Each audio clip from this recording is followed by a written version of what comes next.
नमस्कार, आगाज टाइम्स देख रहे हैं आप। मैं हूं आपके साथ पलक शर्मा। वक्त हो गया है उत्तर प्रदेश उत्तराखंड की बड़ी खबरों का, तो आइए रुक करते हैं इन प्रमुख खबरों की ओर, जहां पहली खबर मुरादाबाद से है।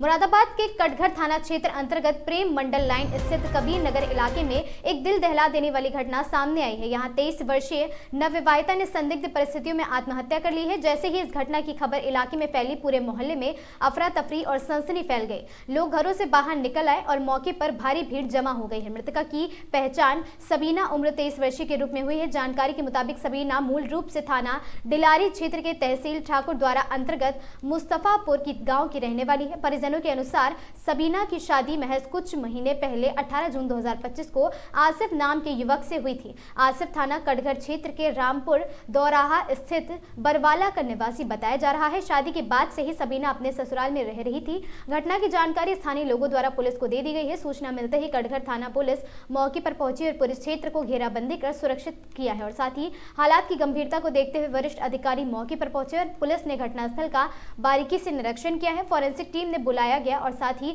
जिसने मौके से कई अहम साक्ष्य एकत्र किए हैं। इस पूरे इलाके में आपको बता दें, मामले को आत्महत्या मानकर जांच की जा रही है, लेकिन साथ ही यह भी खंगाला जा रहा है कि कहीं यह मामला दहेज उत्पीड़न और साथ ही घरेलू हिंसा या मानसिक प्रताड़ना से जुड़ा हुआ तो नहीं है। और साथ ही मृतका के मायके पक्ष से भी संपर्क किया जा रहा है और उनसे बयान दर्ज कराए जा रहे हैं।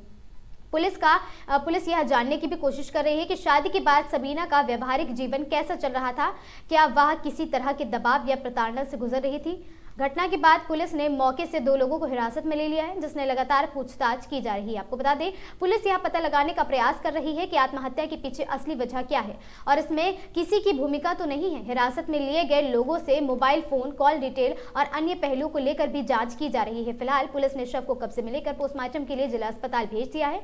पोस्टमार्टम रिपोर्ट आने के बाद मौत के सही कारणों का खुलासा होने की उम्मीद है। पुलिस अधिकारियों का कहना है कि रिपोर्ट और जांच के आधार पर आगे की कानूनी कार्रवाई की जाएगी। इस पूरे मामले को लेकर अभी तक किसी वरिष्ठ पुलिस अधिकारी की ओर से कोई भी आधिकारिक बयान जारी नहीं किया गया है। पुलिस का कहना है कि जांच पूरी होने के बाद ही स्थिति स्पष्ट होगी और साथ ही इस घटना के बाद से मृतका के मायके पक्ष में कोहराम मचा हुआ है। परिवार का रो रो कर बुरा हाल है। इलाके में इस घटना को लेकर तरह तरह की चर्चाएं फैल रही हैं और साथ ही आपको बता दें कि मारने की धमकी दे चुका है। फिलहाल पुलिस एंगल की जांच कर रही है।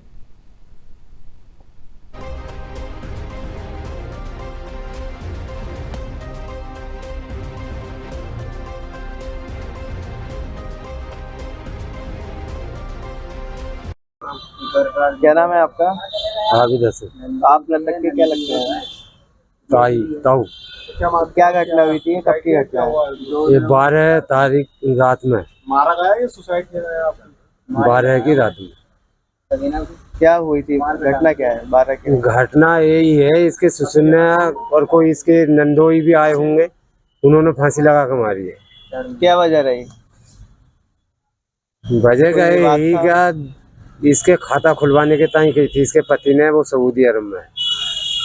शादी को कितना टाइम होता है? शादी को ऐसे ही 6-7 महीने हुए होंगे। 6 महीने। तो क्या वजह रही कि तो उसने, ससुर ने ये कही कि पैसा मेरे खाते में दे, इसे मत दे।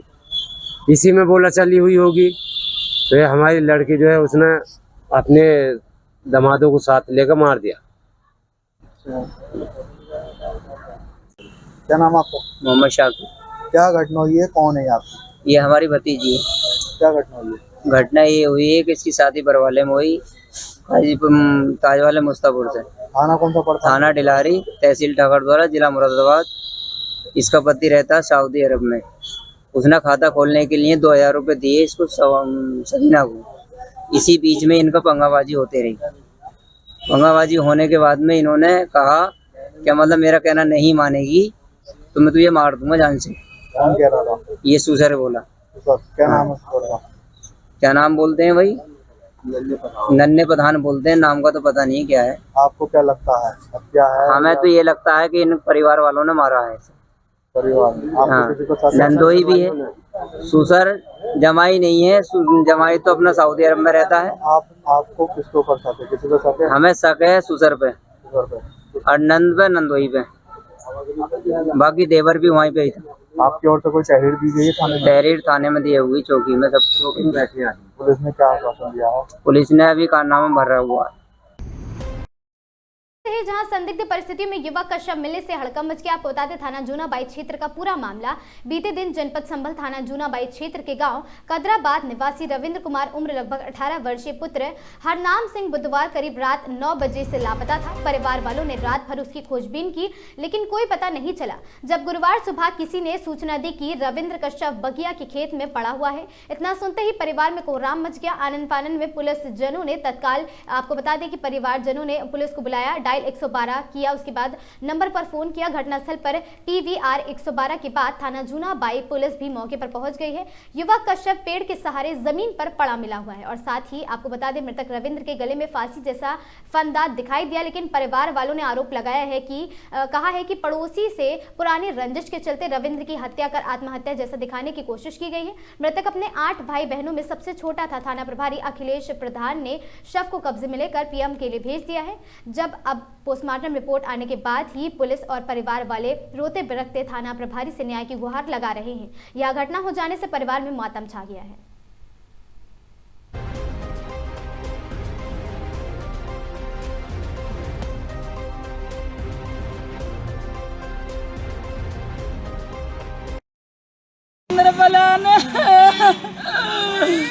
मार दो चारों लोगों ने, खड़ो कर दो बगिया में। अरे भैया आजा, मेरी मम्मी घर सो रही है गाली गाली। अरे भैया, मेरे भैया सब बाहर है, डर की वजह से कोई घर पे ना रहे, तो पुरानी रंजिश चल रही भैया। नाम है आपका? पार्वती। आप थाना जुनावी में आई हैं, क्या है पूरा मामला? मेरा मामला ये है, मेरे बच्चा और मैं सो रही, बच्चा मेरे घर है भीतर कमरा में सो रहा हो, अकेलो मैं बाहर बरामदे में। मेरी पुरानी दुश्मनाई चल रही, मेरा बेटा उठाए ला और रात में मैं सोए गई मोह नाय मालम। कब की घटना है ये? बुध की रात की, बुध रात की घटना है जे। तो आपने थाने में तहरीर दी? थाने में नहीं गई, मेरी में रख के चली गई है। थाने में भैया कोई सुनवाई ना होती है, थाने में कोई नहीं सुनता है। कोई मैं गरीब हूँ, मैं पैसा भरने को कहाँ से लाऊं? कोई ना सुनता है, पहले हमारे घर में घुस चुके हैं लोग, कोई ना सुनता है। पहले घुस चुके हैं और जोर करे, क्या नाम था जिसका उठा के ले गए? रविंदर नाम हो, रविंदर। कल फौजी निकाल देंगे, भाई फौजी है।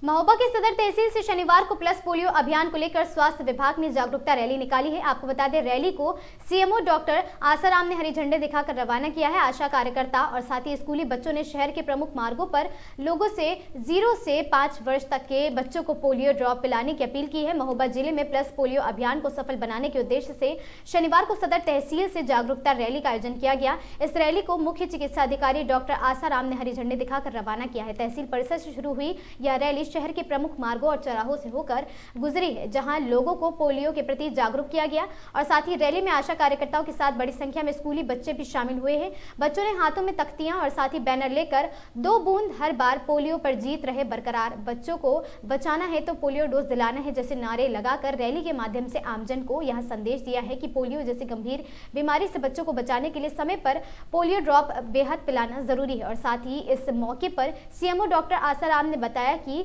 14 दिसंबर को जनपद भर में प्लस पोलियो अभियान चलाया जाएगा। अभियान के तहत आपको बता दें कि 0 से 5 वर्ष तक के सभी बच्चों को पोलियो ड्रॉप पिलाई जाएगी। उन्होंने कहा कि जिले में कुल 550 बूथ बनाए गए हैं, जहां रविवार को बच्चों को दवा पिलाई जाएगी। इसके बाद सोमवार को अगले 5 दिनों तक 350 टीमें घर घर जाकर उन बच्चों को पोलियो ड्रॉप पिलाएंगी जो किसी कारणवश बूथ पर नहीं पहुंच पाएंगे।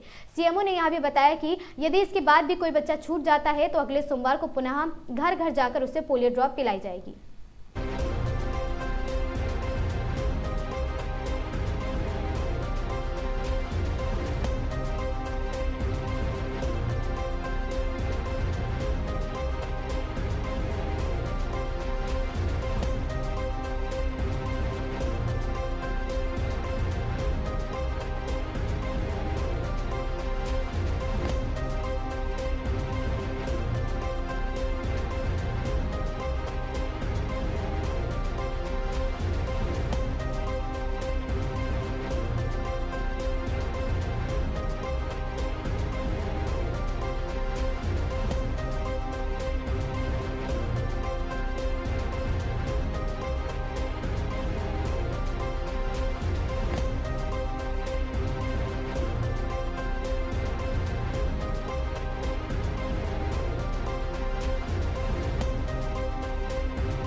ये रैली जो है कल हमारे यहाँ पूरे जनपद में पोलियो की ड्रॉप पिलाई जाएगी, उसके परिप्रेक्ष्य में ये रैली आयोजित की गई है।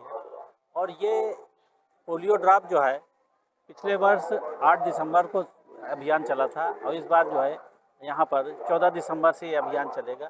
हर घर में हर 5 साल तक के बच्चे को पोलियो ड्रॉप का पिलाया जाना है। इसी उद्देश्य से ये रैली आयोजित की गई थी कि आम जनता में जागरूकता हो और वो अपने बच्चों को पोलियो की ड्रॉप पिलाएं।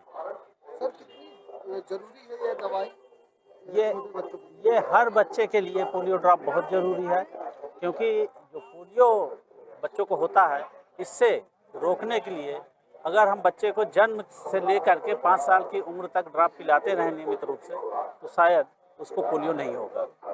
सर, जिले की बात की जाए तो कितनी बूथ बनाए गए हैं, कितनी टीमों का गठन किया गया है और कितने सुपरवाइजर लगाए गए हैं इस कार्यक्रम को सफल बनाने के लिए? लगभग 550 बूथ बने हैं, जो कि कल यानी 14 दिसंबर को बूथों पे दवा पिलाई जाएगी।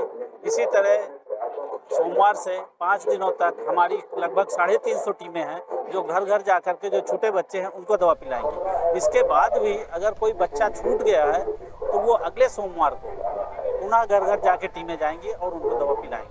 खेल में भी हरदोई की तहसील सवाईशपुर अंतर्गत थाना पाली परिसर में शनिवार को आयोजित समाधान दिवस के दौरान फरियादियों की भीड़ उमड़ी रही और इस दौरान कुल 6 शिकायतें दर्ज की गई हैं, जिनमें से एक शिकायत का मौके पर ही निस्तारण कर दिया गया, जबकि शेष मामलों पर त्वरित कार्रवाई के निर्देश दिए गए। समाधान दिवस की अध्यक्षता कर रहे नायब तहसीलदार देशराज भारती ने फरियादियों की समस्याएं गंभीरता से सुनी और संबंधित अधिकारियों को समयबद्ध निस्तारण के निर्देश दिए हैं। उन्होंने कहा कि शासन की मंशा के अनुरूप जन समस्याओं का त्वरित और पारदर्शी समाधान प्रशासन की सर्वोच्च प्राथमिकता है। अधिकारियों ने बताया कि शेष लंबित मामलों में स्थलीय जांच कर जल्द ही निस्तारण सुनिश्चित किया जाएगा। समाधान दिवस के माध्यम से जनता को पुलिस प्रशासन से सीधे जुड़ने का अवसर मिला है, जिससे लोगों में संतोष दिखाई दिया है।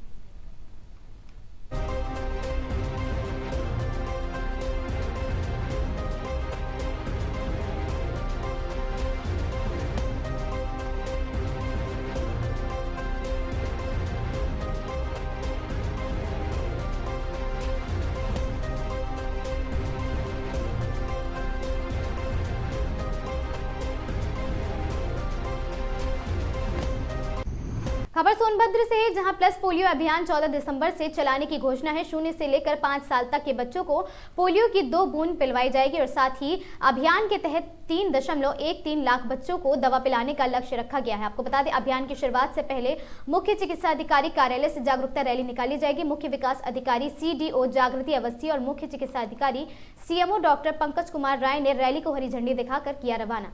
रैली में शामिल छात्रों ने स्लोगन लिखी तख्तियों के माध्यम से अभिभावकों से अपने बच्चों को पोलियो की दवा पिलाने की अपील की है। पड़ोसी देशों से वायरस सक्रिय 3.13 लाख बच्चों को पिलाई जाएगी ये दवा। और साथ ही डॉक्टर राय ने स्पष्ट कहा है कि भारत को 2014 में ही पोलियो मुक्त घोषित किया जा चुका है।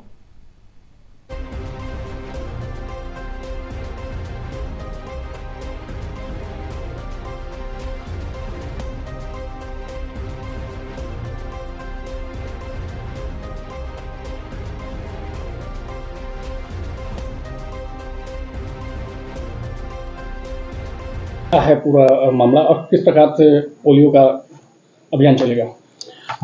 ये देखिए, पोलियो का हमारे यहाँ मॉपअप राउंड होता है। जैसा कि आप सब जानते हैं कि पोलियो हमारे भारतवर्ष से 2014 में ही इरेडिकेट हो चुका है, पर इसके बावजूद हमारे जो पड़ोसी देश हैं जैसे पाकिस्तान, अफगानिस्तान, इन जगह अभी भी पोलियो है। तो उससे बचाव हेतु, क्योंकि पॉपुलेशन जो है माइग्रेंट होती है, तो इसलिए कि ये हमारे देश में दोबारा ना आए, प्रतिवर्ष दिसंबर माह में ये मॉपअप राउंड किया जाता है।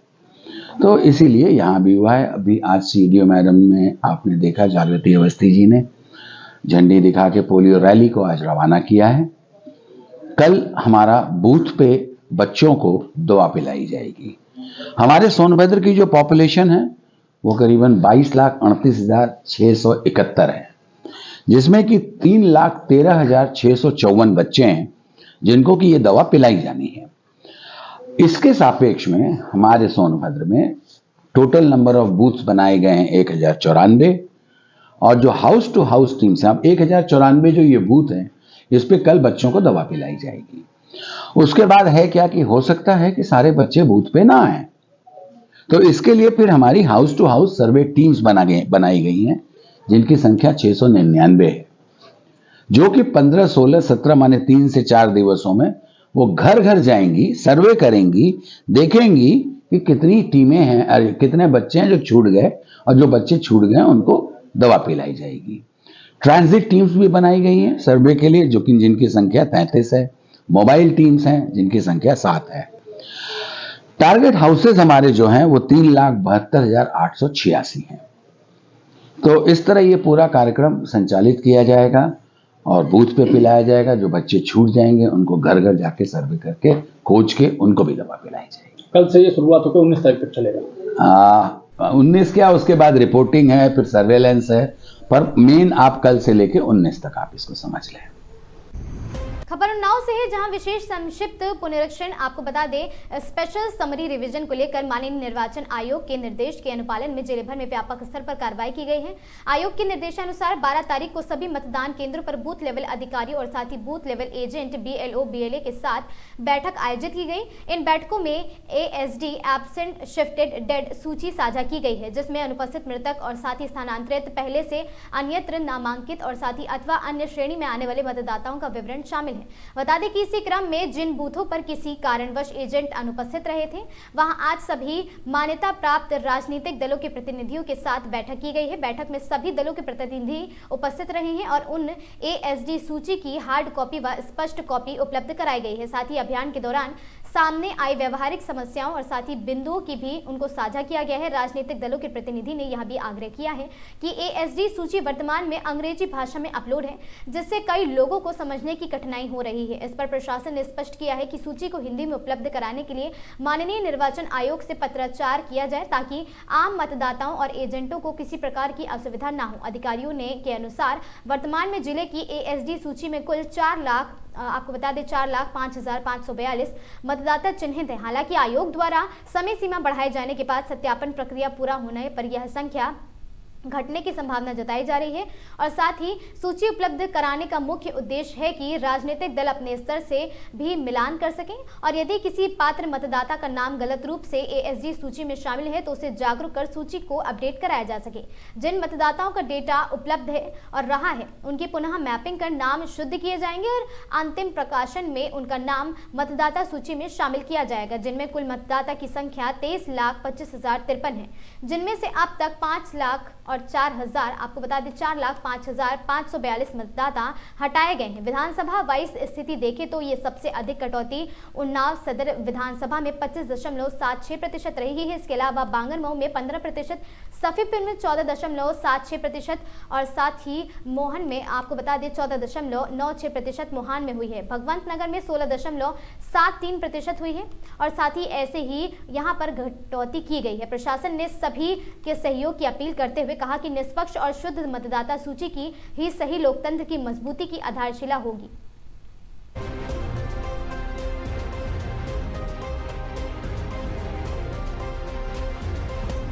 BLA के साथ क्या कुछ निकला है, क्या SIR को लेके माननीय निर्वाचन आयोग का निर्देश था कि 12 तारीख को सभी बूथों पे बूथ लेवल अधिकारियों के साथ जो बूथ लेवल एजेंट है उनकी बैठक कर ली जाए और जो हमारी ASD सूची है जो उसमें अनुपस्थित हैं, मृतक हैं, शिफ्टेड हैं, ऑलरेडी इनरोल्ड हैं या अदर्स टाइप के जो हैं, इन कैटेगरी में जितने भी हमारे मतदाता हैं इनकी सूची सभी बूथ लेवल एजेंट को उपलब्ध कराई जाए। तो उसी संदर्भ में कल हम लोगों ने सभी बूथों पे बैठक कराई थी। जिन बूथों पे कुछ लोग अनुपस्थित रहे थे तो आज हम लोगों ने पॉलिटिकल पार्टी के साथ बैठक किया है, सभी लोग उपस्थित थे, उन लोगों को हम लोगों ने सूची भी उपलब्ध कराई है और कुछ उनसे भी जो इस अभियान के दौरान कुछ चीज़ें जो संज्ञान में आई थी उनको भी शेयर किया गया है। एक आप माननीय जो भी हमारे पॉलिटिकल पार्टी के लोग थे, एक इन लोगों का आग्रह भी था कि जो सूची अपलोड की गई है वो इंग्लिश में है तो उसको हिंदी में कर दिया जाए। तो हम लोग इसके लिए भी माननीय आयोग से पत्राचार करेंगे कि वो भी वहाँ से अपडेट हो जाए ताकि किसी को भी देखने में और उसमें असुविधा न होने पाए। सर अभी तक कितने नाम काटे गए टोटल? अभी हमारी ASD सूची जो आज तक की है उसमें 4,05,046 वोटर्स हैं। अब उम्मीद करते हैं कि जो माननीय आयोग ने जो समय सीमा बढ़ाया है इसमें हमारी संख्या सत्यापन के बाद कम भी हो सकती है। सर सभी पार्टी के सदस्य यहाँ आए थे, उनको सूची दी गई, सूची देने का उद्देश्य क्या है? सूची देने का उद्देश्य बस इतना था कि हार्ड कॉपी भी दी गई है, सॉफ्ट कॉपी में ये लोग देख भी सकते हैं। अब सूची रहने से ये अपना जो भी वोटर्स हैं अपना नाम भी देख सकते हैं और पॉलिटिकल पार्टी के लोगों के साथ सहयोग भी रहेगा कि ये लोग भी अपने स्तर से उस सूची का मिलान करेंगे और उनके संज्ञान में कोई वोटर्स आता है तो उनको भी अवेयर कराते हुए हमारी मतदाता सूची को अपडेट करा पाएंगे। सर कुछ जो वोटर थे उन लोगों ने अपना जो फॉर्म पहले जो फिलअप कराया था तो ऑनलाइन उसमें ऑनलाइन नाम काट दिया गया है, अब उनका डाटा पिछला मिल रहा है, तो कैसे आगे फॉलो कराएंगे इसका? जिनका डाटा उपलब्ध हो पा रहा है उसके पुनः मैपिंग करा के उनका नाम हम लोग शुरू करेंगे और मतदाता सूची में फाइनल। खबर सोनभद्र से है, जहां खनन निदेशक माला श्रीवास्तव पहुंची सोनभद्र में हुए खनन हादसे के बाद पहली बार पहुंची खनन हादसा स्थल के निरीक्षण की चर्चा है। आपको बता दें बीते 15 नवंबर को पत्थर खदान में हुए हादसे में 7 लोगों की मौत हुई थी। हादसे के बाद से खान सुरक्षा आपको बता दें खनन सुरक्षा निदेशालय ने पत्थर खनन पर रोक लगाई है। सर्किट हाउस पहुंचे डीएम एडीएम समेत अन्य अधिकारी।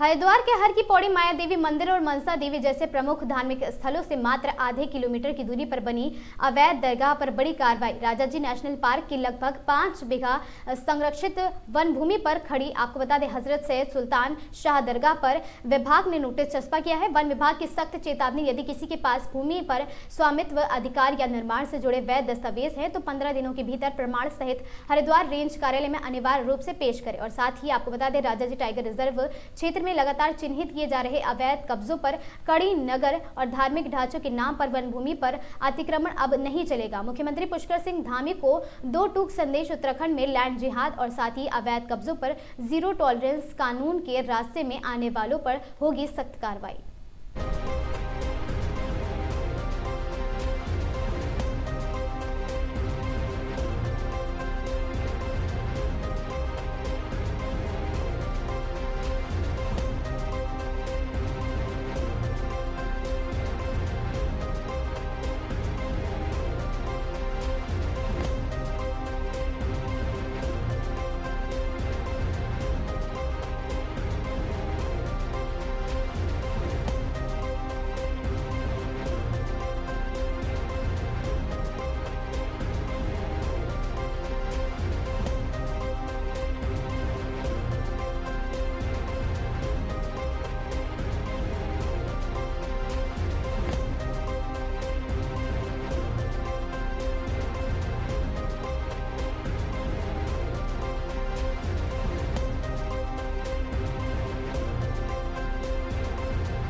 खबर खटीमा से है, जहां खटीमा नगर में शुक्रवार देर रात रोडवेज बस अड्डे के पास हुई चाकूबाजी की घटना ने शहर को दहला दिया है।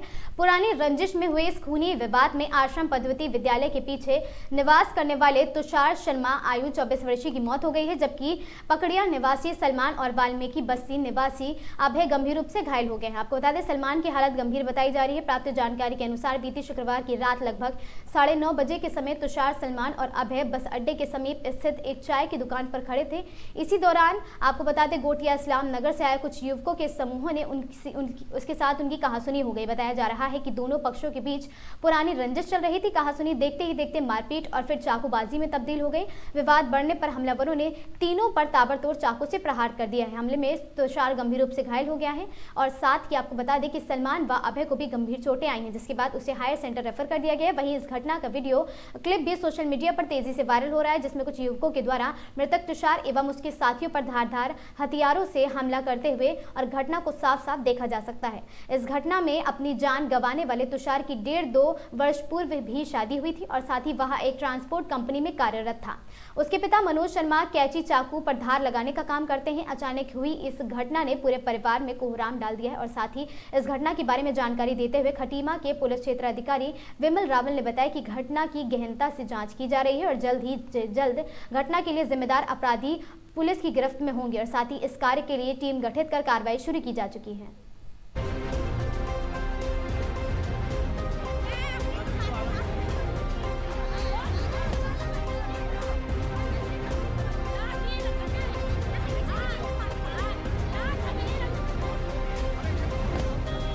कल रोडवेज के पास में एक दुखद घटना घटी है। इसमें बजरंग दल ने घेराव भी किया है और बाजार भी पूरा बंद है। क्या कहना चाहेंगे आप? देखिए, जो कल की घटना उस पर पुलिस लगी है और हम तुरंत जो है जिन्होंने एक कुकृत्य किया उनको सलाखों के पीछे पहुंचवाएंगे और उस पर हमें जो है टीम को रवाना भी कर रहे हैं और समाज में जो है शांति व्यवस्था बनी हुई है। लोगों से अपील है कि इसको भ्रामक सूचनाओं में ध्यान न दें और जो है पुलिस से कोऑपरेट करें। उसी पर हम लोग काम कर रहे हैं। धन्यवाद। किस प्रकार की घटना है और ऐसा कभी हुआ नहीं खटिया में? एक व्यापारी की हत्या हुई है। व्यापारी, ये एक बड़ी दुखद घटना है कि कल रात्रि 9 बजे हमारे एक व्यापारी की निर्मम चाकुओं से गोद कर खटिया मुख्य चौराहे पे कहना चाहिए मेन मार्केट पर रात्रि 9 बजे कई एक चाकुओं से वार करते हुए असामाजिक तत्वों द्वारा उसकी निर्मम हत्या कर दी गई है, जो एक बहुत ही दुखद और वो भी हमारा एक व्यापारी था। खटीमा के सभी सम्मानित व्यापारियों से हमने अनुरोध किया है कि अगर इस तरह की घटना आज हुई है, अगर सारे व्यापारी आज हमारे साथ में खड़े होते हैं तो स्वाभाविक है आज हम शासन प्रशासन के ऊपर भी अपना दबाव बनाते हुए इस पर पूरी निष्पक्ष जांच करवाई जाएगी और आज सभी व्यापारियों के द्वारा मार्केट बंद कर इस मामले को उठाते हुए सभी थाने में एकत्रित हुए हैं। इसके लिए सभी व्यापारियों का हार्दिक स्वागत, धन्यवाद है। तो कहीं ना कहीं चौकी से कुछ ही दूरी का मामला था। ये देखा जाए तो मेन मार्केट का मामला है। मेन मार्केट में रात्रि में गश्त भी रहती है, पुलिस की रोडवेज पे भी रहती है। रात्रि ये लोग कहाँ थे क्या थे समझ में अपनी समझ में तो कुछ आया नहीं। जो रात्रि 9 बजे जबकि रोड चल रहा होता है, उनकी हिम्मत देखिए, उनका साहस देखिए, जिन्होंने खुलेआम एक बच्चे की चाकुओं से गोद कर निर्मम हत्या कर दी गई है। बड़ा ही दुर्भाग्य है। जबकि सीएम साहब भी कल नहीं पीते रात को, तो कहीं ना कहीं लापरवाही रही पुलिस। ऐसा समझ चलो। एक हिंदू बालक की तुषार की निर्मम हत्या इन लोगों द्वारा एकत्रित करके सुनियोजित तरीके से की गई है। यदि उस हत्या के पीछे इनके जो षड्यंत्र हैं, जो मंसूबे हैं, उनको पुलिस उजागर नहीं करती है और उनको जल्द से जल्द पकड़कर कठोर से कठोर सजा नहीं देती और उनके मकानों को डिमोलाइज नहीं करवाती है, उनकी भूमि की जांच नहीं करवाती है, तो हम बजरंग दल पूरे प्रदेश के अंदर उग्र आंदोलन को बाध्य होगा। और खटीमा जो व्यापार मंडल है उससे भी हम आग्रह कर रहे हैं और हमारे व्यापार मंडल के सम्मानित अध्यक्ष महोदय हमारे साथ में हैं, उनसे भी आग्रह किया गया है और हम सब लोग जितने भी हैं व्यापारी बंधुओं के बीच में जाकर बाजार बंद का आह्वान एक आग्रह हम लोगों के द्वारा किया जा रहा है। जैसे कि आप सब लोगों को मालूम था, व्यापारी का भी एक बेटा था। हिमांशु कन्याल, जिला संयोजक बजरंग दल, उधम सिंह नगर। 4 घंटे जिंदा था मेरा तुषार, किसी ने कहा, किसी ने कुछ भी नहीं देखा। मेरे तुषार बच्चा ड्यूटी से आया था, इन लोगों ने घेर के मारा सबने। तुषार की पट्टी भी नहीं करी किसी ने। एक भी हॉस्पिटल में इतने डॉक्टर थे, किसी ने भी पट्टी नहीं करी। तुषार का मांस निकल रहा था, लूथड़ा अलग निकल रहा था। सबके ट्रीटमेंट चल रहे थे, बस तुषार के छोड़ के। तुषार का ट्रीटमेंट नहीं चल रहा था, बाकी सबका ट्रीटमेंट चल रहा था। और एम्बुलेंस लाइनों से खड़ी है, किसी ने भी एम्बुलेंस नहीं दी। सरकारी हॉस्पिटल में एम्बुलेंस क्या देखने के लिए खड़ी है? क्या किसी की मदद नहीं होती है क्या? हमने 5000 की बुक करी एम्बुलेंस, हमने अपनी प्राइवेट मंगाई, वो भी इतनी देर बाद आए। हमें पता है हमारा इंसान मर चुका है, हमें पता हमारा इंसान मर चुका है, फिर भी हम पता फिर भी हम पीली तक ऐसा कोई हॉस्पिटल नहीं है। कैसे आए ऐसा बच्चा मारने कैसे आए इनके पास में? मेरा बच्चा तो ड्यूटी से आया, साजिश से मारा इन लोगों ने। 2 चाकू मारे तुषार के, एक सीने पे मारा है, एक किडनी निकाल दी, तुषार की किडनी निकाल दी बच्चे के। और किसी ने भी बात करने नहीं दी। उसका बाप ने हाथ पकड़े और एक ने चाकू भोंका। मुझे उसका घर चाहिए, मुझे वो चाहिए। हरिद्वार में यातायात व्यवस्था को चुस्त दुरुस्त रखने के लिए पुलिस उपाधीक्षक यातायात संजय चौहान ने यातायात पुलिस लाइन और साथ ही कमल दास कुटिया का अर्धवार्षिक निरीक्षण किया है। निरीक्षण की शुरुआत सलामी गार्ड से हुई। इसके बाद स्टोर कार्यालय और मेस की व्यवस्थाओं को परखा गया है। सीओ संजय चौहान यातायात ने अभिलेखों और सीज वाहनों का मिलान कर व्यवस्थाओं की बारीकी से जांच की है। साफ सफाई, अनुशासन और बेहतर रखरखाव देखकर उन्होंने गार्ड, स्टोर और मेस की जमकर तारीफ भी की है। निरीक्षण के बाद अधिकारियों और कर्मचारियों की बैठक लेकर उनकी समस्याएं सुनी गई और कई मुद्दों पर तुरंत समाधान किया गया। वीआईपी ड्यूटी और यातायात संचालन पर लगातार मेहनत कर रहे जवानों की सराहना करते हुए सीओ ने साफ संदेश दिया, अनुशासन, शालीनता और ईमानदारी मेहनत की पहचान होती है। हाँ देखिए, ये सब रूटीन में होता है। पहले हम क्वार्टरली, फिर हाफ ईयरली और फिर सालाना निरीक्षण होते रहते हैं और वो सभी अधिकारियों द्वारा, गजेटेड अधिकारियों द्वारा की जाती है। तो मेरा 8 द्वार से निरीक्षण था हमारा CPU और पुलिस यातायात पुलिस लाइन का, तो उसी का निरीक्षण कल मेरे द्वारा किया गया था। ये वैसे तो कार्य करने होता है, उसका पीछे उद्देश्य होता है कि जो सरकारी संपत्ति है उसका भौतिक सत्यापन कर लिया जाए, कोई इस तरह का निष्प्रयोग सामान होता है उसका डिस्पोजल कर दिया जाए और कोई कर्मचारियों का सम्मेलन करके उनकी समस्याएं तो उनको दुरुस्त किया जाए। तो उसका ये होता है कि इस बहाने साफ सफाई सब अच्छा, रख रखाव सरकारी संपत्ति का ही सब हो जाता है। जो लावारिस या इस तरह के जो पाल खाने में दाखिल हैं वाहन, उनका डिस्पोजल है, क्या प्रक्रिया उसमें अपनाई जानी है, वो सब बारीकी से सब चीज़ें की जाती हैं। खबर ऋषिकेश से है, जहां कैफे संचालक नितिन देव की हत्या के मामले में फरार चल रहे शूटर विक्की यादव को पुलिस और एसओजी की टीम ने उसके घर हल्दीग्राम बलिया से गिरफ्तार करने में सफलता हासिल की है। शूटर को पुलिस पहले मुनिकिरेती थाने ले जाकर पहुंची और फिर कोर्ट के आदेश पर आरोपी को पुलिस ने जेल भेज दिया। मामले का खुलासा करते हुए एडिशनल एसपी JR जोशी ने बताया कि कैफे संचालक नितिन देव की हत्या 5 मई को डेक्कन वैली में हुई थी और नितिन की हत्या विपिन नैयर ने रंजिश की वजह से की थी और साथ ही हत्या की पटकथा नैयर ने पॉक्सको के मामले में जेल में बंद होने के दौरान कुख्यात बदमाश रामवीर के साथ मिलकर लिखी है। आपको बता दें, रामवीर ने ही कहने पर विमलेश ने नैयर को किलर से दिल्ली से मिलवाया था और सुपारी के रूप में नैयर ने किलर को एक मकान और मोटी रकम देने का वादा किया था और इस वादे को निभाते हुए किलर प्रकाश पांडे और विक्की यादव तपोवन के डेक्कन वैली में किराए पर रहने के लिए पहुंचे थे। यहाँ फर्जी दस्तावेज के आधार पर कमरा किराए पर लिया और रेकी करने के बाद कैफे संचालक नितिन देव को 4 गोली मारकर मौके से फरार हो गए थे। विमलेश को पुलिस पहले ही गिरफ्तार कर जेल भेज चुकी है। प्रकाश पांडे भी गिरफ्तार होकर जेल में हवा खा रहा है। विक्की यादव अब सलाखों के पीछे है और साथ ही सुपारी देने वाला विपिन नैयर पॉक्सको के मामले में देहरादून जिला कारागार में बंद है। इस पूरे मामले का खुलासा करने वाली टीम में शामिल inspector Pradeep Chauhan, ASI Yogesh Pandey, SOG प्रभारी उमाकांत भूषण और साथ ही आशीष रावत, विकास सैनी व अन्य को SSP आयुष अग्रवाल ने शराबबंदी देते हुए हौसला अफजाई की है।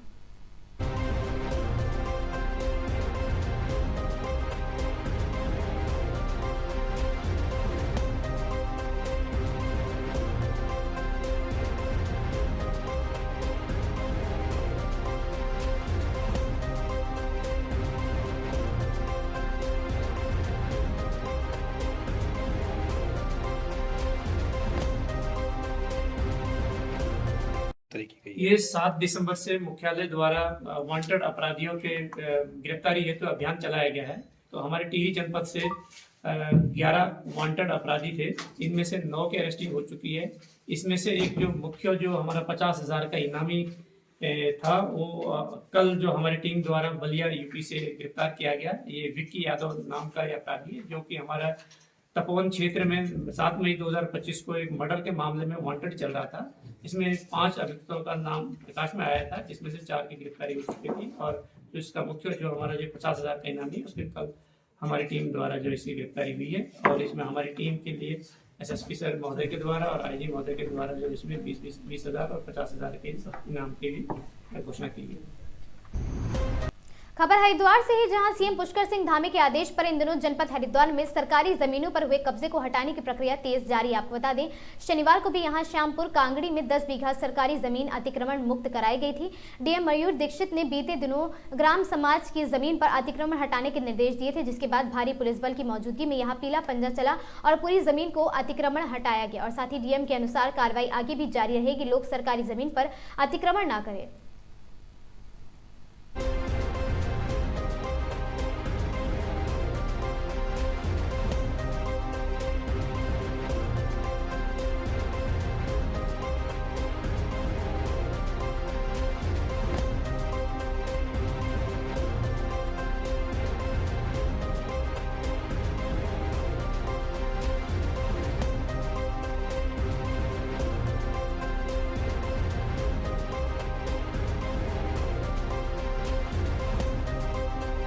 सरकारी जमीन से अतिक्रमण हटाने की कार्रवाई की जा रही है। आज फिर पीला पंजा चला है श्यामपुर में। सर कैसे, कौन सी जमीन की है, क्या था सर?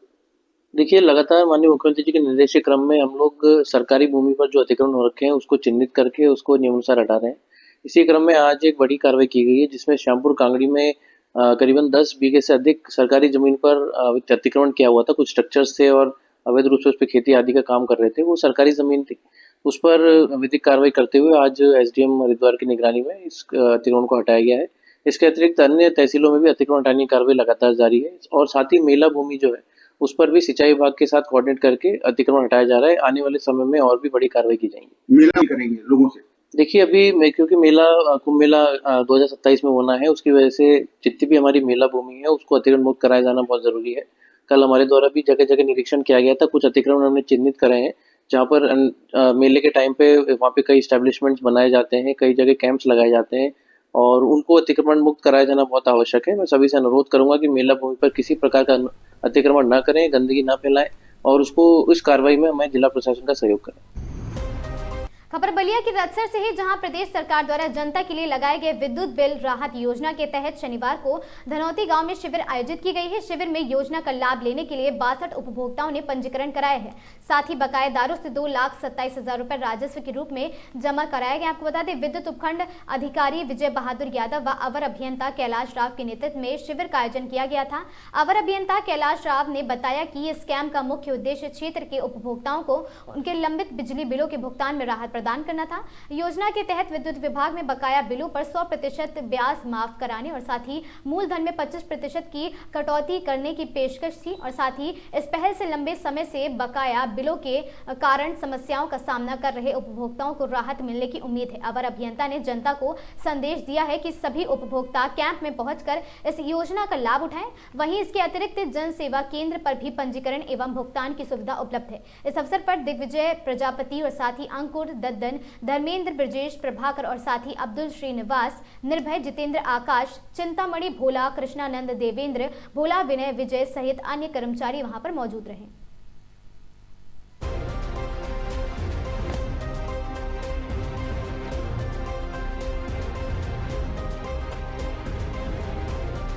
सर आपका परिचय? जी आरक्षण पावर हाउस जी। आज सब आप कहाँ आए हुए हैं? हम धनौती धूरा में आए हुए, कैंप लगाए हैं जी। सब क्या सुविधाएं मिल रही है जनता को, उपभोक्ताओं को, बिजली उपभोक्ताओं को? जनता को सुविधा ही मिल रही है कि जैसे ब्याज में 100% ब्याज माफ है जी और मूलधन में भी 25% माफ है जी। जो है दिसंबर माह में, दिसंबर माह तक। जनवरी माह में 20% उनका मूलधन में है और 100% ब्याज रहेगा जी। और फरवरी माह में 100% ब्याज और 15% मूलधन में भी माफ रहेगा जी। ये एक समस्या और आई है कि आप जो है ये लोग कई बार बिल जमा करने में परेशानी महसूस करें कि 1 अप्रैल के बाद से और 30 तक नवंबर तक, ये क्या स्थिति है इसमें जो छूट के लिए आया है?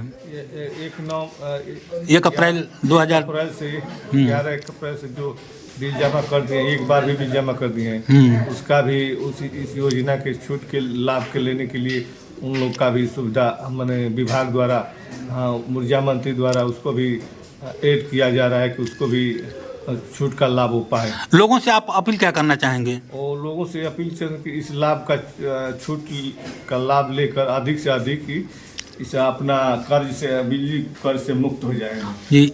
अब इस प्रकार की सुविधा भविष्य में आने की संभावना है कि नहीं, या इस प्रकार की सुविधा जो है जो आई है अब तक आई थी कि नहीं? अब तक तो ये सुविधा नहीं आई थी, जो कि ब्याज में भी 50% था, 100% था जी, लेकिन मूलधन में 25% नहीं कभी हमने 30 वर्ष की मैंने नौकरी के अवस्था में हम नहीं देते।